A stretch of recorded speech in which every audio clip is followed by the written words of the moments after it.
Guys, I'm Daisho, and I'm here bringing you some more Magic 2015 action. What is this? I hate these menus. Anyway, this is my, I guess, third time playing. What's going on here? Oh, we're in Ravnica. We just unlocked Ravnica. Okay, I can deal with this. This is like my third time playing. So far, I'm not extremely impressed with the game, but you know, I mean, worse things have happened. It's pretty early in the morning. But I felt like playing, and I felt like if I was playing, then I may as well record. So, anyway, searching the city for Jace leads you to districts controlled by each of the 10 guilds. You examine clue stones and guild gates in search of answers, but you only find more questions. Only more questions. It feels as if the city itself stands opposed to your progress. Crazy. So yeah, I switched my red-white deck to a blue-white deck because I got all those things, the Biden of Thasas. But yeah, my deck is mostly white now. This hand's not great. I have this Ordeal and only one creature.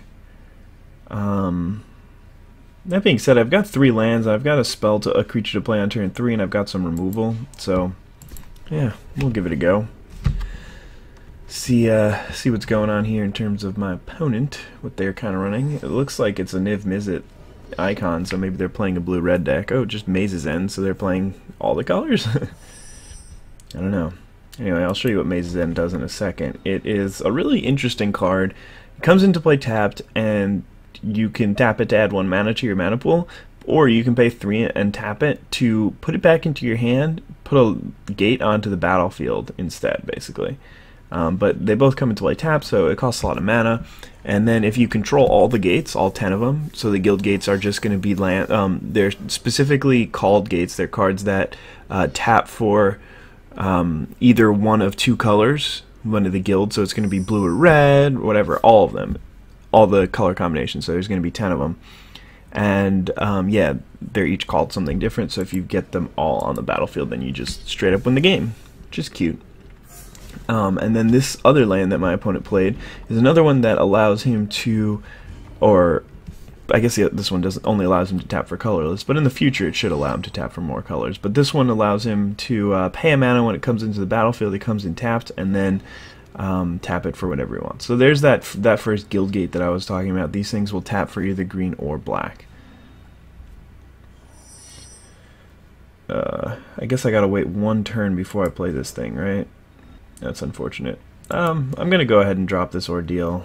Going to cancel it because it's probably going to use both my white mana. That's one thing about this game that I'm not really sure why they did. They just...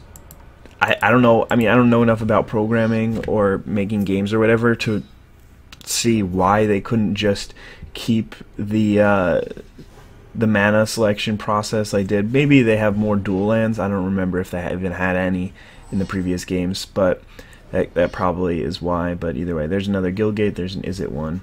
And now my opponent's got 3 mana up. What does this even do? Sure, mana ramp. Works. I'll get the job done. Alright, so it's not worth tapping my guys. I'm giving up 5 damage to just play the Seraph of the Masses here. So especially when I have another play in the Assault Griffin. And the Seraph of the Masses is only a 3/3 flyer anyway. So yeah, this card is really only good when you have flyers, or like tokens, I mean. So when you're playing multiple Raise the Alarms and Triplicate Spirits and that kind of thing. If you don't have any of those, then it's just not that powerful. Alright, play a big creature. Okay, so you got Ceruli Gatekeepers. This is a card that relies on gates, so if you control 2 of them, which he does, then you gain 7 life when you play it, which is kind of a sweet ability. So here I can play Seraph of the Masses, tap these 2, but I definitely want to attack with this thing this turn, so might actually be worth playing here. Nah, I'm giving up too much damage to play it. So yeah, I can still I guess I'm only giving up 3 damage to get this. Well, but I can just play this Assault Griffin instead. So yeah, I mean, this Attendant Knight is going to be useless, so I may as well keep attacking with the Assault Griffins as I can. And then in the near future, if I draw 1 more land, I can just tap this Attendant, which isn't doing anything against his 2/4 anyway, and then that way I'm being as efficient as possible, essentially.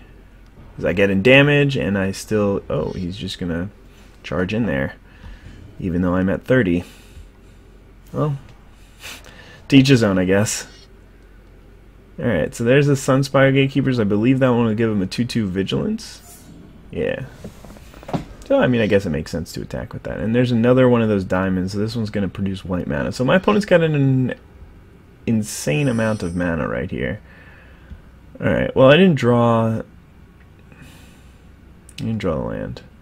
Can't really even attack with this thing profitably. He just double blocks, so actually it does make sense to just play this. But I will attack for 6 in the air first, and hope that my opponent isn't playing like a board sweeper, because that would be really shitty right now. And I can still go ahead and cast this thing, tapping these two. Confirm.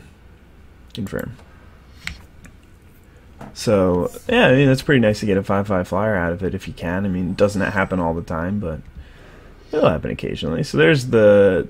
Okay, that Gatekeeper's... He's going to take a 3/2 flyer. So that this one just allows you to steal something for a turn. I mean, these Gatekeepers are alright, but... I guess, do I block? Probably not. It's not like I can die. I'm at 28. Alright. There's another land, which means that I will get to play this Horizon Scholar, but it doesn't... Well, I guess there's a reason to play it. But... It's not that much of a reason to play it. I'd rather keep up like Angelic Edict or... Well, I guess it's a sorcery, but I'd rather keep up Reprisal. I don't know, whatever. It doesn't matter. That was not close. Right, let's see what we got. An Augur Spree. I got all my Boros Guild Gates. That's a little silly because I don't even want them. I got this thing. This thing's actually kind of sweet. I do like that card. Always have. I had it from the beginning, or for a while now. Anyway, or I've seen it since basically I started playing. Siege Worm. Sure. I'm not really playing green. Not really playing red either.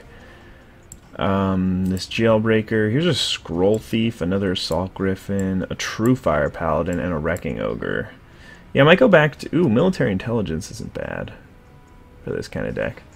I might go back to red-white, though. Yeah, it just makes sense with the Guild Gates. Well, Guild Gates aren't even that good in the aggro deck. I don't know, let's think about it. So... definitely want to be playing white. I think I want to... I have 3 Divine Verdicts in here. I have way too much removal in this deck. I guess since I chose blue, I don't know. Let's see what we got. I think my red is going to be a little bit better. It's going to make more sense too. Let's do white, red, and those things. All right. So let's get all this blue out of here for now. It's not really adding too much. I mean, there's some cool things to have in a deck like this. Come back in here. Alright, let's see what we want to do. Explosive Impact might just be it's like better than an Angelic Edict in a deck like this, I think. Oh, I don't want Charmbreaker Devils in here. I do want this Wrecking Ogre, though. This thing is sweet. Double Strike, and it has Blood Rush, which is the ability you can discard it, and then an attacking creature gets +3/+3 and Double Strike. So that's a very good way to end games. Maulhorns are still really, really big. I'm going to be happy to play them. Bolt of Kyranos.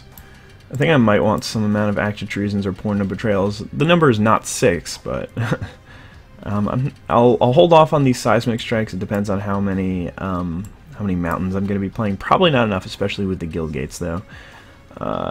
Rock Slide Elemental is an interesting one. So Krenko's Command, we're gonna drop these in there, and these Kiln Fiends, and of course these Shocks. The card's very, very good.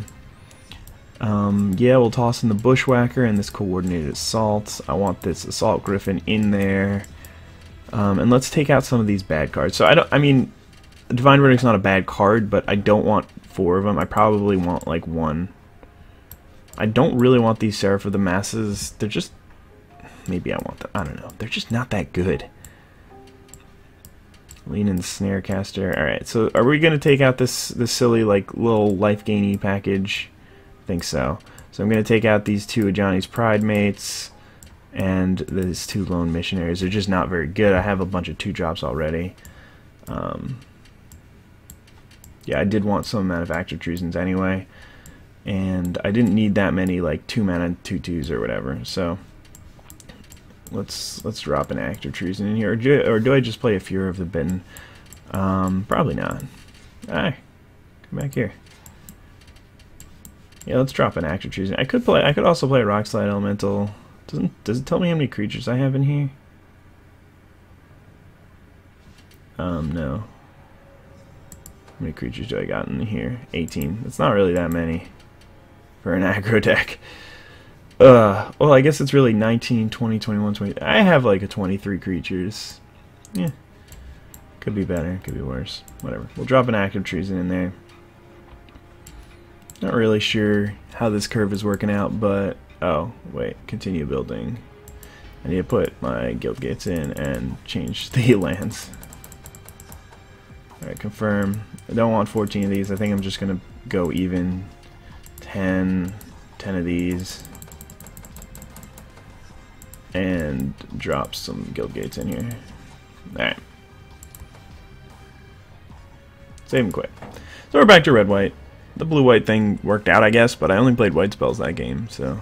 I don't know. I like Pestermite so much, and all those like tokens and little flyers and stuff worked really well with Biden of Thassa, so I don't know, whatever. Let's keep on trucking with this campaign. We were in the middle of Ravnica. There's still Chandalar and Zendikar.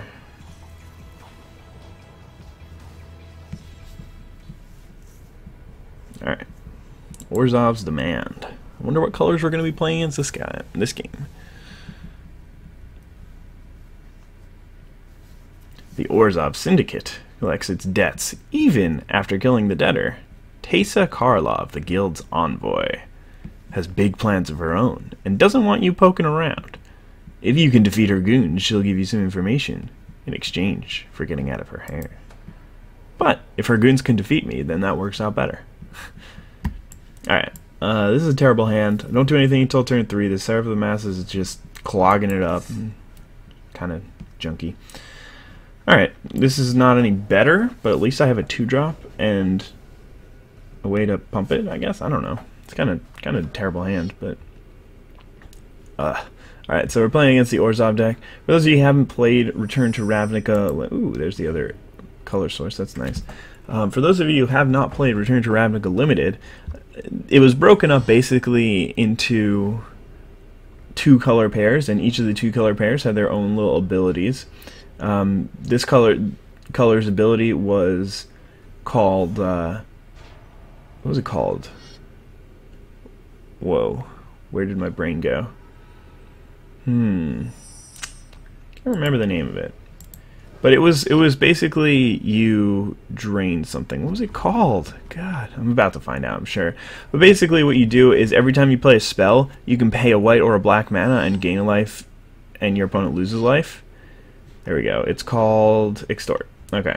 And basically it was kind of awesome because you could play these things like these Dutiful Thrills that is just a 1/1 that you can regenerate, and nobody else wanted them because you need both colors for it to work, and you just stall the board and just make the game never end.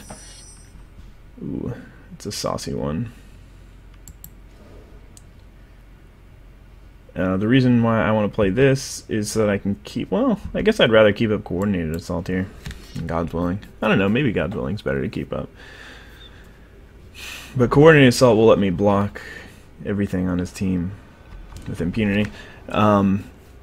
Anyway, as I was saying, so Extort, you basically just sit back and just use your creature's abilities to win the game instead of actually doing anything else. So he's probably going to attack. No, I guess not. I guess he doesn't really want to trade any of these things. This thing's pretty good. So this is not really where I want to be against the Extort deck, just sitting back and not doing anything. I hope that deck didn't add a Johnny's Pride mate. That'd be insane. Alright, so here we want to drop this Attendant Knight. And next turn I'll be able to play the Seraph of the Masses pretty easily, actually.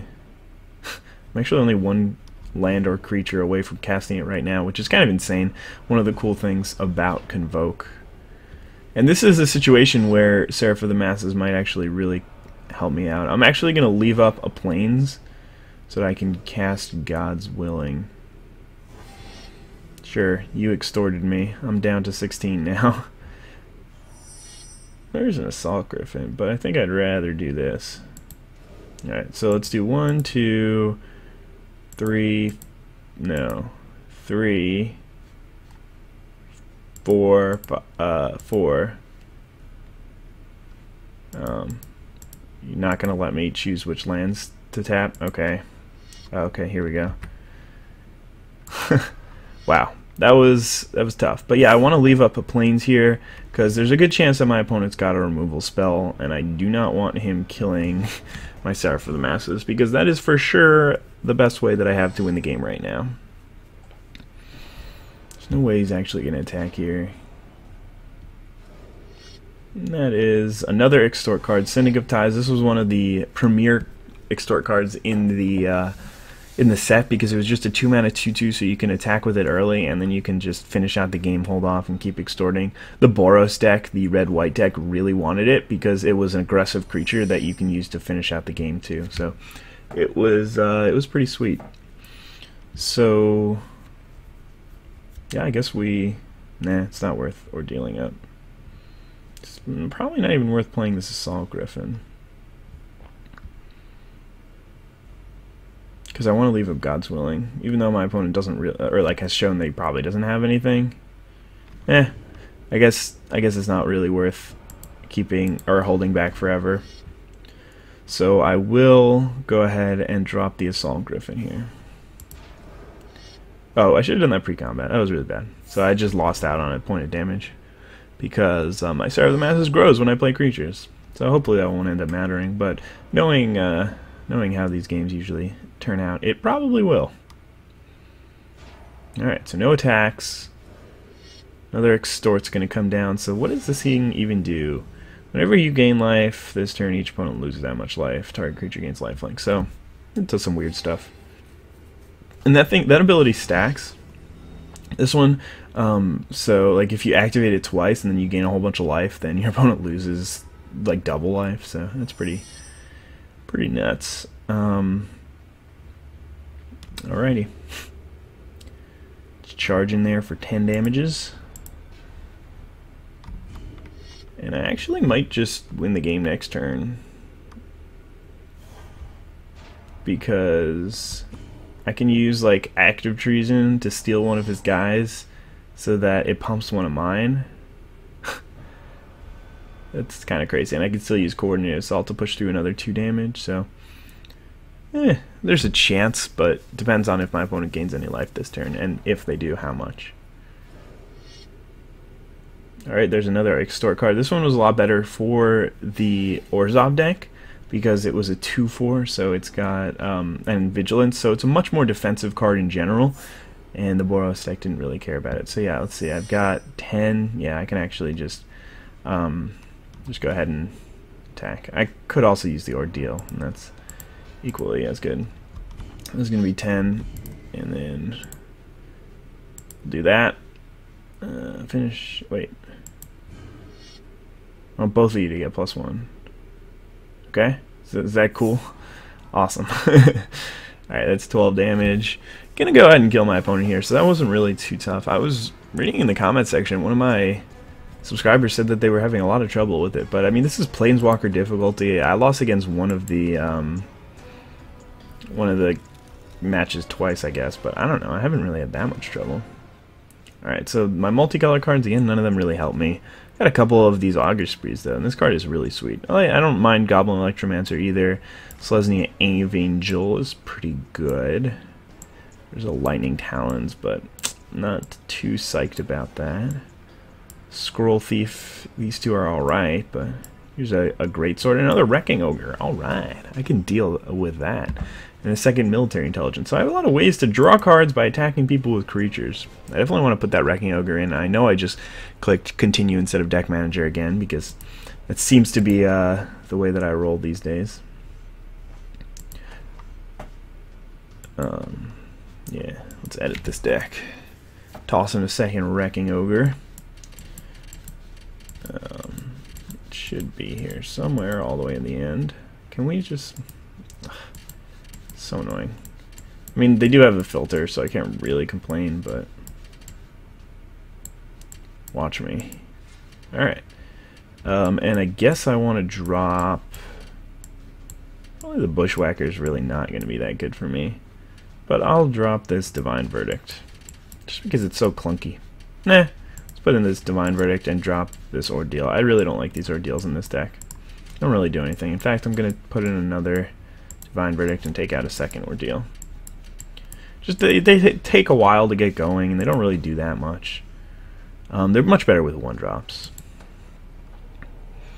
Alright, let's jump into some more campaign action. It's the quickest way to get back to the campaign. I think this way. Campaign, let's go! I feel like I need a tutorial on how to navigate the home screen in the menu. Alright, Teysa tells you that Jace has been seen with the healer Amara Tandris of the Selesnya Conclave. When you arrive, though, the Dryad Tristani refuses to let you intrude on the Sacred Grove. Wild creatures leap from the trees to stop you. I feel like this is not a battle that I really want to fight. I mean, Tristani is like just being like, dude, I don't trust you. And she shouldn't. I mean, I'm a crazy planeswalker. And she's like, I will fight for my friends. No, this is not good. I play first. I can't keep it one lander. Alright, let's just let's go ahead and restart the duel. It's not worth trying to play with 4. I mean, I might be able to pull it out, and I guess it'd be kind of epic, but if we're just playing the campaign, we're not playing a real life game, may as well give up. Alright, so this one's terrible as well. I don't really want to keep, I mean, like my 2-drops are red and I have planes. Let's draw a new one. This is a really bad hand. Doesn't really have a game plan. I mean, this God's Willing is just kind of sitting there doing nothing. This Active Tree is in the same, sitting there doing nothing. I can't get off to an early aggressive start. I don't have like removal for the mid to late game. This is just a really bad hand. I'm gonna go ahead and mulligan. God, these hands are so bad. let's just keep doing it. Like, I'm not trying to mulligan to ZOMG the best hand ever. It's just kind of like I want a reasonable one. And I know you don't always get them, and sometimes you have to mulligan. Yeah, this hand's fine. Well, it's actually pretty garbage. I'm going to keep it. Am I going to keep it? It's pretty bad. No, I'm on the draw. But I got a Loyal Pegasus. I got this Bushwhacker, so I can start attacking with it if my opponent doesn't play early creatures. The only problem is I won't be able to do that until turn 3. So that's really a long ways away. Maybe, nah, 24 lands should be fine for this deck, even though it does have a lot of 4 and 5 drops. Yeah, so, I mean, my goal really every game is to just kill somebody by blood rushing this thing onto one of my flyers. Alright. So, there's no point in playing the Bushwhacker this turn. Attack! Will let me attack? Okay. I was wondering if the game was glitched. I knew that Loyal Pegasus is not allowed to attack alone, but I was curious to see if that would work. No, so my opponent's missing land drops. That works for me. Coordinated Assault. We're just going to Bushwhack here. Because I get in for 5 damage, and it will allow me to attack in the future with my Pegasus. Additionally, it'll allow me to Convoke, which is not that useful because I can't cast this thing for a bit. But yeah, I mean, that 5 damage is pretty sweet, especially considering I have Wrecking Ogre, which can represent 10 damage at any point. Alright, so we're going to go ahead and do that. If I draw land next turn... no, I can't quite kill my opponent, but I can get close. Oh, wait, if I Coordinate Assault here, then I can actually kill my opponent next turn if I draw land. Yeah, screw it. I don't care. I don't care, yo. I don't care.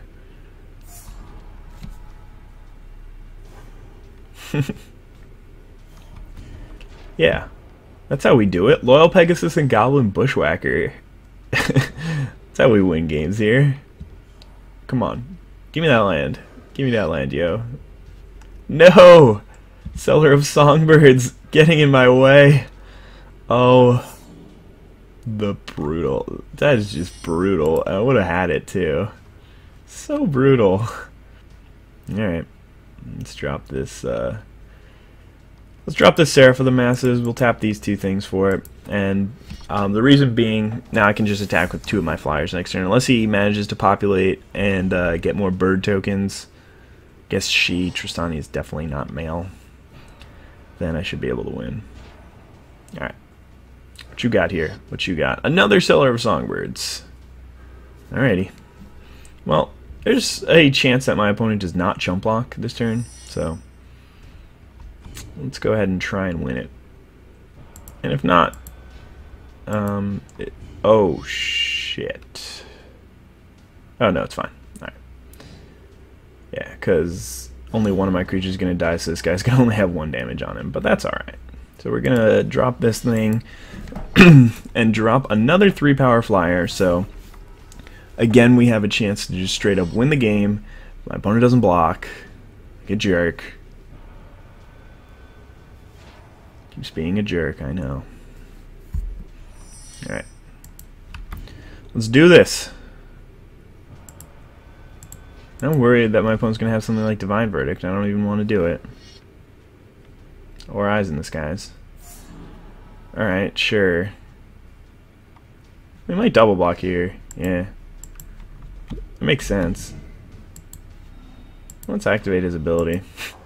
Kill you. Is that cool? Just kill you. Well, at least it prioritizes tapping these basic lands over the dual lands. It's good to hear. I mean, it'd be really annoying if they did not. Alright, sweet. So, technically maybe lost a couple of games there, but also did not. I mean, it's just every pack has an Augur Spree. Is that how it works here? Alright, so Flesh Dust is pretty good removal. I'm getting some good black ones. A couple of Deviant Glees. Inspiration, there's a Swift Justice. Oh yeah, I forgot about my True Fire Paladins. I need to toss those guys in there. This card is sweet. Very, very powerful in, like, sort of things like this. Palisade Giant, not that good. I mean, it doesn't really do much in an aggressive deck. It's an interesting card. I mean, you just play it on turn 6, and then you can attack with all your other things kind of for free, and I don't know. It's an interesting one. And then there's Gutter Snipe, which is probably not the right card for this deck. But yeah, let's toss some multicolored cards in here. How do we filter multicolored? Can you even filter multicolored?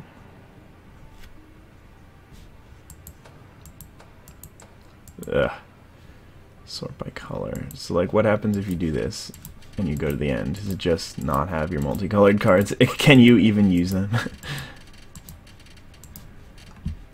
Alright, I probably just didn't scroll all the way to the end, and that's why I didn't see them. So, it's probably not their fault, to be fair. Yeah, let's get these True Fire Paladins in here. Yeah, 3 Augur Sprees, that's a lot. And we can drop this Actor Treason. Doesn't really do that much for us. And a Divine Verdict. Alright, awesome. Save and quit. The reason why I'm taking out Divine Verdict over Angelic Edict, even though it's 1 more mana, is because I'd much rather use... Let's continue the campaign.